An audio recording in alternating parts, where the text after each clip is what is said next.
Okay, here we go. So we did slope intercept form yesterday, and then now we're going to transition into 5.4, which is writing equations and lines. We're going to make this a formal 2-day lecture. So we'll get a handful of problems up there, and then you guys can work on some homework, and then we'll do some more tomorrow, Friday. Nico! Well, 5.4 will be on the MCA as well. When is the MCA? Mid-chapter, but... When is it? Oh, when is it? I don't know, but I assume it's going to be like after this test. After this Or after this chapter. After this chapter. This lesson. Woo! Well, Nico! after this lesson. Help us out after this lesson.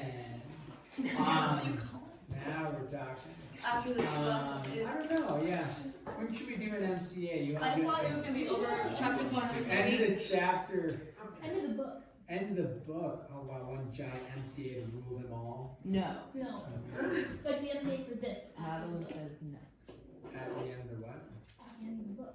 At the end of the book. No. So let's try to do it Monday, because we'll, anyways, I don't like Monday. Tuesday or Wednesday. Tuesday or Wednesday. Tuesday So- or Wednesday? Or Tuesday or Wednesday? Okay. So then it would entail, we would be able to entail 5.4 if we wanted to. If I wanted to. Let's go with that. I know what you, oh, actually, I don't know what you guys want. So, okay. So yeah, we'll do an MCA next week. Good question on Tuesday or Wednesday. Here we go. So this is 5.4. This is writing equations of lines. Okay. What we're going to do is we're going to be given information, and then you're going to write the equation of line. The other ones we've been doing, we have equations of lines, and then we give information from that. We're like, hey, we have a point, we have a slope, we can graph it, or we find 2 points, we can graph it. Now you're given information, but you don't know the equation, so we're going to work backwards. So we're going to rewrite all the equations that we have used up to this point. Ax plus by is equal to c. We all know what that one is, maybe, right? That is the standard form. And then we learned another equation, right? y2 minus y1, but we know that's sub 2, right? Sub 1, okay? You'll need to have these memorized for the test. Okay, I will make you memorize these ones for the test. Sometimes I give you ones, but I'll make you memorize these ones. Sometimes what I do is I put these on the test, and then I don't know if I did that in here before, and then I check your equations before you keep going. That way, if you get them wrong, when you have to reproduce them there, and then I check and it's wrong, I change it for you, mark it wrong, but then you know you get the correct equation going forward for the rest of the test.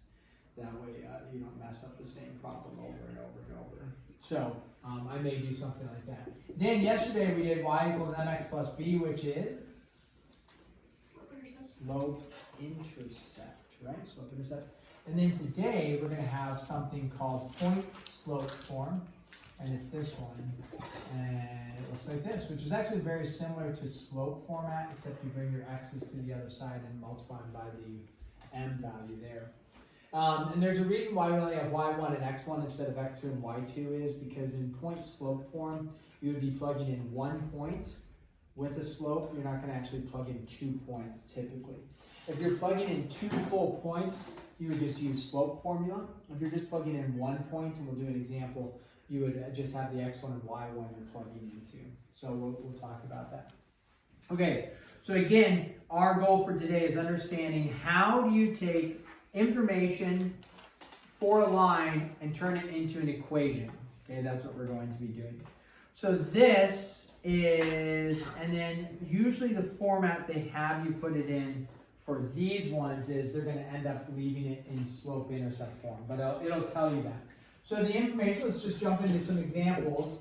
It's going to say, write the equation, and then they say, they just say write the equation, and then they tell you with the given slope, sorry I'm writing small, and y-intercept. They don't tell you what format they want the equation in when we're done. However, so if they don't tell you, we can put it into slope-intercept form is typically the easiest. If they want it in standard form specifically, they would tell you standard. If they want it in this specifically, they'll tell you this. So really, these are the two here that you're going to end up seeing for an equation of the line. Okay? So that's the two formats that you'll end up seeing. And if they don't tell you, we're probably going to gravitate towards this one because that's the most universally used one for graphing, which is really nice for that. All right, so here's the information given to you. They tell you m is equal to 4, right? And then they told you, so they give you the slope, the given slope, and they give you a y-intercept. If I put it in coordinate point form, which part is 0, x or y? When we have a y-intercept, which one is always going to be 0? X is 0. So it'll have to be 0 comma something, and they have 0 comma negative 9. So if they give you this information, this is like about as, I'd say, as easy. We haven't necessarily done these, so it'll be new. But with this information, it's about as easy as it can get for writing the equation of a line. Let's make a note. What did they give you? They gave you a slope, and they gave you a y-intercept. We're going to go over and look at all of the possible equations we could plug into. I really like this one for this one because we know the slope and we know the y-intercept. So all you do is you plug in for m and you plug in for b. Now they didn't tell you this is b equals something, right? But you know that the y-intercept is the same thing as b. That's what we discussed yesterday. So all you would do here is say y equals mx, because m is 4, plus b, but the b value is not plus 9. What's it going to be? Minus 9. There you go. You're done.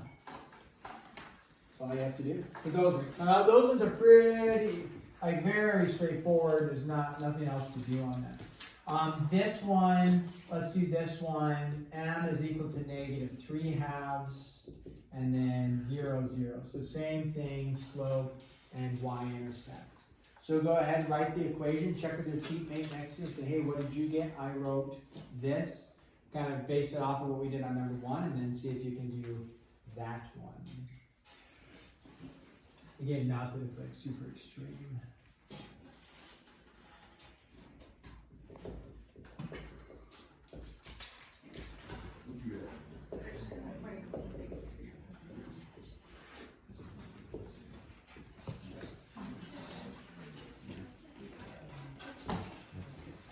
Okay, so we go y equals mx plus b. What do they give you for m? Negative 3/2 x, right? So we got that. And then plus, what's b?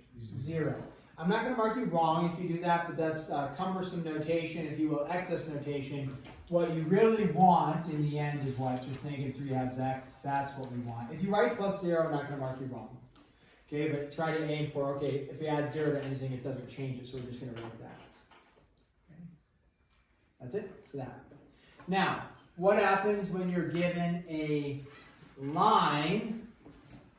Okay, and then I'm going to draw a line up there. Let me backtrack. Actually, not even backtracking. Let me state, so far when we're writing the equation of a line, we had to have 2 pieces of information. You needed a slope and you needed a point. Now, this point happened to be the y-intercept, which is really nice for us. You were given a point and you were given a you were given a slope and given a y-intercept, again, a point. So what you need to write the equation of a line is you need 2 things. You need a point and a slope. The point doesn't have to be the y-intercept. We can work with it if it's not. But you need a point and a slope. So if I were to look at the equation of a line here, let's do, I'll have to, or find the equation given a line, I should say, like this. I'll make this somewhat easy for us. Okay, so again, on your homework, right, you guys have grid marks on your, when you're looking at the homework, you see the grid marks. But I've made this so that we can do it, we can accomplish it. When I go to write the equation of a line, I'm going to, again, what I'm looking for is, if I can find the slope, that's optimum, right? And then if I can find a y-intercept, that's also optimum. Which, looking at a graph, they usually will allow, like they set it up so that you can find the y-intercept. Versus, you don't need to draw this graph, versus a picture like this, and you're like, I don't know, it disappears off the page, I can't find the y-intercept. Most of these ones are going to let you find the y-intercept, right? They're going to allow you to do that. So if I look at this, I want to say, hey, what is my slope, what is my y-intercept? And then I need to write the equation of the line. You don't actually have to write out this, you can just write the equation of the line. So if I were to look at the y-intercept for starters, that one's pretty straightforward, right? You look at this and you say, where's my y-intercept? It's down 2. So what is it going to be? Not 2, but a negative 2. So we know that negative 2 goes there. And then we know we need a slope in front of that x, right? So you put the x and then you say, okay, what's my slope? And this, you just have to do the counting, right? It's a rise of, start at this point, a rise of 2, a run of 3. So you go 2 over 3 with the x on the outside is optimum notation. We talked about that yesterday. Now, what if you say, which some people might, not many people do, but you might say, well, wait a second, what happens if I was here and I wanted to do my slope and go backwards? Well, you would go a negative 3 for the run, right? To go backwards, you have to go to negative 3 and then a negative 2. So if you think about it, it's a rise of negative 2, it's a run of negative 3. I actually wouldn't mark you wrong for that notation, but it's cumbersome, right? It's excess, because what's a negative over a negative? A positive. But it's still correct, a negative 2 over negative 3, okay? So if you happen to do it that way, you'd be fine. The issue would be is if you went like this, 2 over negative 3, now you're wrong. Because that would be, you'd be a rise of 2, if you will, and then a run of negative 3, and it would be representing a line going that way. So avoid that one. Okay, let's do this.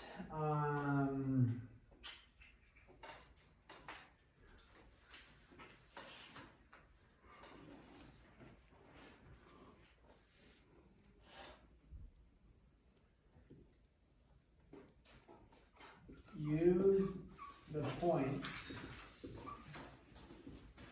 Got this.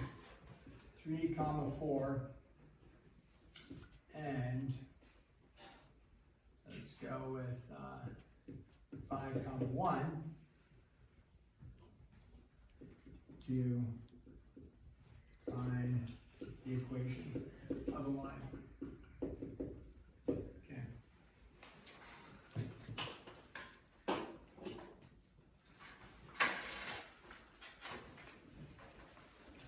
So there's 2 routes to go with this. Okay. You'll notice they just gave you 2 points. So if you were to graph it, you could graph it actually, and that sometimes is helpful. People can count with a lot of these. You could count the slope actually, over 5 up 1. So your line is going to look like that. It goes through 3, 4, and then 5, 1. Now you could from there just count and find the slope. Usually I don't do that. I usually use the equation.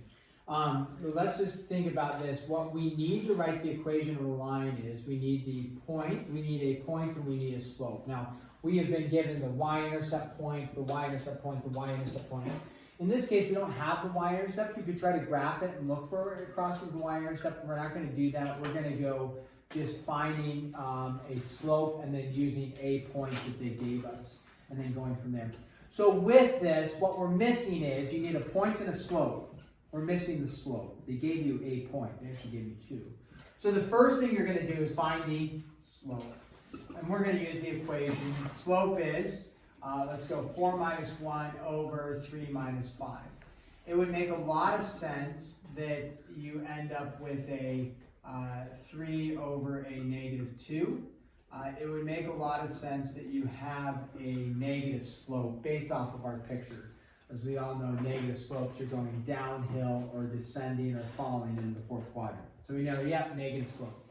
You can write it as a 3 over negative 2, but I like the notation negative 3 halves. So now, okay, check. You've got the slope. Did they give you a y-intercept simply to plug into? Don't write this because it would be wrong. Did they give you this? I'm telling you, no, they didn't. Could you just say, oh yeah, negative 3 half x plus 4, because that's a y value. No, because is that a y-intercept? No, you know it's a y-intercept. Either A, they tell you it is, or B, you look and the x value is 0. Then is the x value 0? No. Is the x value 0? No. So that would be incorrect. Don't do that. So we look at this then, it's okay. What is our course of action? We have a slope, and then we have a point. Either one, it doesn't matter, you choose. Either one will work. So what we're going to do is I'm going to show you two routes to go. Okay, one route is we're going to use point slope form. So let's start with that route. Point slope form, I'm going to rewrite it over here so we can see how we plug it in. Point slope form is when you're given a point and you're given a slope. It does not matter which one you choose for the point. We know the slope is -3/2 no matter what. So we're just going to plug in a -3/2. And then we have to plug in our other stuff. Let's think through this. So you're going to pick one point. Let's just use the point 3, 4 because that's the first one given to us. You're going to take 3, 4. This is your x. This is your y. So you're going to go y minus 4. That's your y value. -3/2 is for the x, for the slope, I mean. And then x minus, what's your x value? 3. Now I've got this equation. I just need to, we did ones like this yesterday a little bit. We just need to solve for y. We need to put it in slope-intercept form. So when we do this, we say, okay, y minus 4, the first step is distribution. So -3/2 x plus 9/2. And then we add the 4 over. So y equals -3/2 x plus 9/2 plus the 4. And this is where you would need to know how to do fractions, right? What's our common denominator going to be? 2. And so 4 turns into 8/2, right? Which would then turn into 17/2. Now, if you end up, let's say this, this came up yesterday, didn't it? Somebody asked this question. Can I have 8.5? You tell me. Can I have 8.5? Yes, yes you can. Very good. So, could you put 8.5? Yes. Could you also put 8.5? Yes. If we were going to graph this, right, and actually graph it and look at the y-intercept, would it be actually a lot easier to look at it as 8.5 or 17/2? You bet.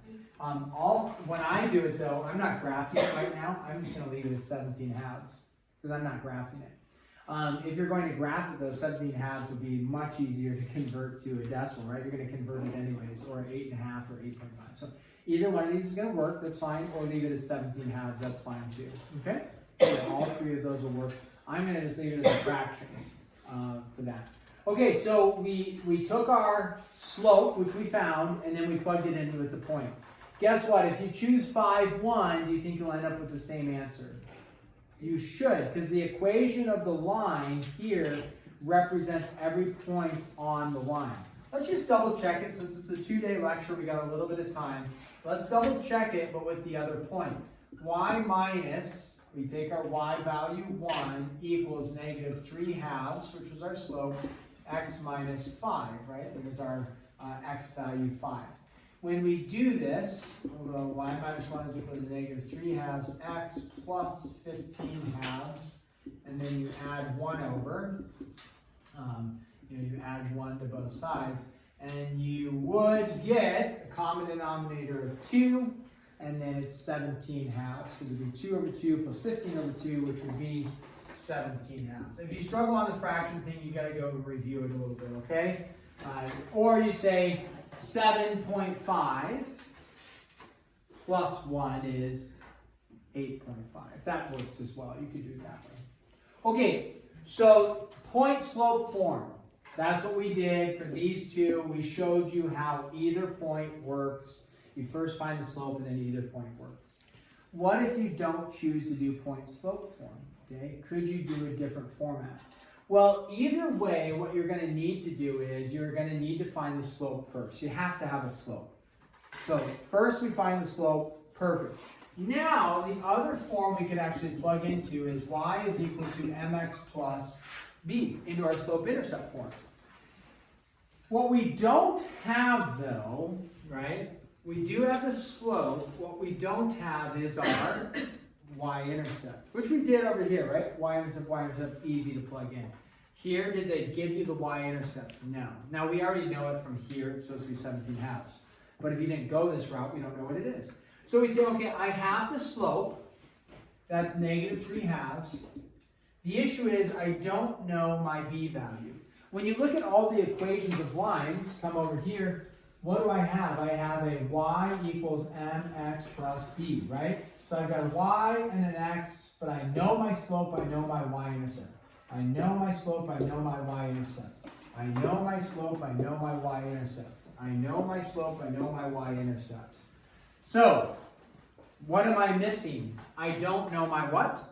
Y-intercept. So what do I need to solve for? I need to solve for b. Well, we say, okay, that's fine. I need to solve for b, but what do I plug in for x and what do I plug in for y? I come back up. Don't I have an x and a y I can plug in? Don't I have an x and a y I can plug in? You bet. So you just pick one. It doesn't matter which one, whichever one you want to do. So we say, okay, let's just choose 3, 4. 4 goes in for y. 3 goes in for x. And you get 4 is equal to 9/2 plus b. Add the 9/2 over, so it's 4 plus 9/2 is equal to b. And you're like, oh, wait a second. Isn't that what I had right here? 4 plus 9/2? And it's like, yep, exact same thing. And so you say, okay, we already did the math for it, so we know what 4 plus 9/2 gives you. It gives you 17/2. So now you've got your b value, now you've got your m value, so that now you have your y-intercept, now you have your slope, and you can just plug in y equals negative 3/2 x plus 17/2, like that. Okay?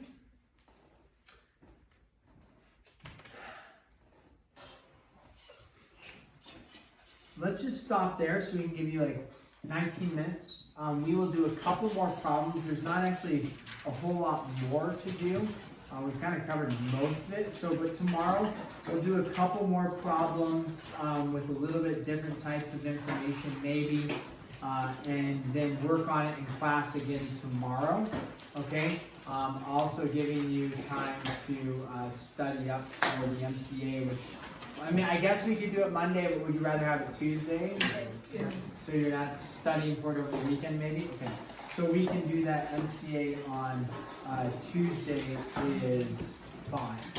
All right? So utilize your time wisely. We've got a lot of time, so that's good. We'll do a little bit more of this tomorrow with time to work on it tomorrow.